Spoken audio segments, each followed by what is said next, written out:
সবাইকে আসসালামু আলাইকুম। আপনাদের জন্য নিয়ে আসলাম আলু ভাজি। আমি এখানে 500 গ্রাম আলু নিয়েছি। আলুগুলো কেটে ধুয়ে নিয়েছি। আমি এখানে নিয়েছি হাফ কাপ পেঁয়াজ, হাফ কাপ কাঁচামরিচ। চুলা একটি প্যান বসিয়ে হাফ কাপ তেল গরম করে নিচ্ছি। তেলটা আমার গরম হয়ে গেছে। এখন দিয়ে দিচ্ছি 1 চা চামচ আস্ত জিরা, দিয়ে দিচ্ছি একটি তেজপাতা, দিয়ে দিচ্ছি হাফ কাপ পেঁয়াজ, হাফ কাপ কাঁচামরিচ। এগুলো 2 মিনিটের মতন ভেজে নিব, যাতে কাঁচা গন্ধটা দূর হয়ে যায়।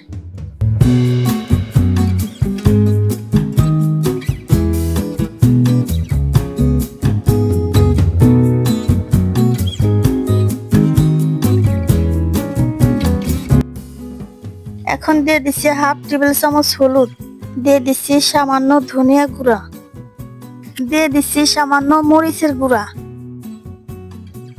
দিয়ে দিচ্ছি হাফ টেবিল চামচ লবণ।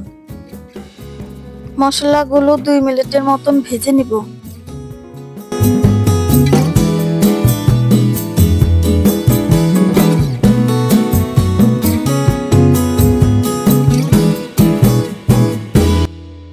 দুই মিনিট পর কেটে রাখা আলুগুলো দিয়ে দিচ্ছি।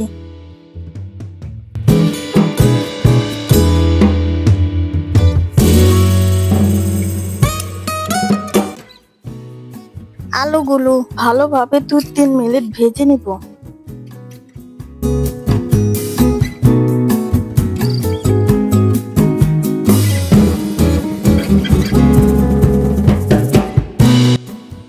দু 3 মিনিট পর এখন দিয়ে দিচ্ছি হাফ কাপ পানি, যাতে করে আলুগুলো ভালোভাবে সিদ্ধ হয়ে যায়।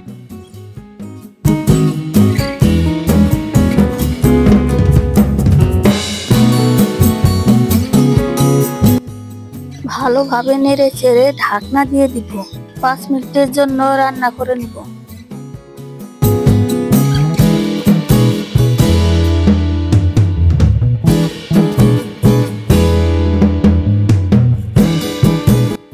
এরই মাঝে কয়েকবার আলুগুলো নেড়ে ছেড়ে দিয়েছি।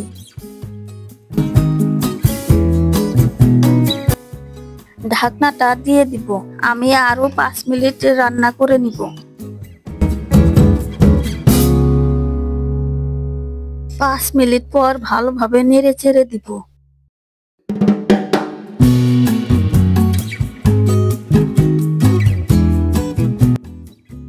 ভাজিটার পানি শুকিয়ে এসেছে। আমি আরো 2-1 মিনিট রান্না করে নামিয়ে ফেলবো। ঢাকনা দিয়ে দিচ্ছি।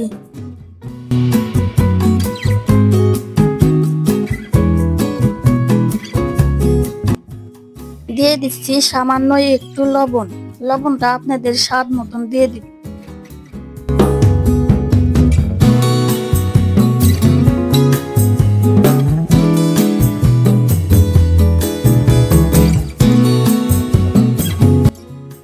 ঢাকনাটা দিয়ে দিচ্ছি। 3-4 মিনিট পর নামিয়ে ফেলবো।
ভাজিটা আমার হয়ে গেছে। চুলা থেকে এখন আমি নামিয়ে ফেলবো।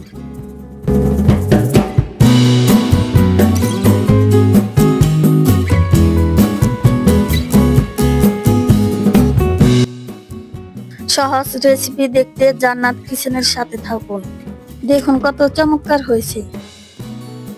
ধন্যবাদ সবাইকে, আল্লাহ হাফেজ।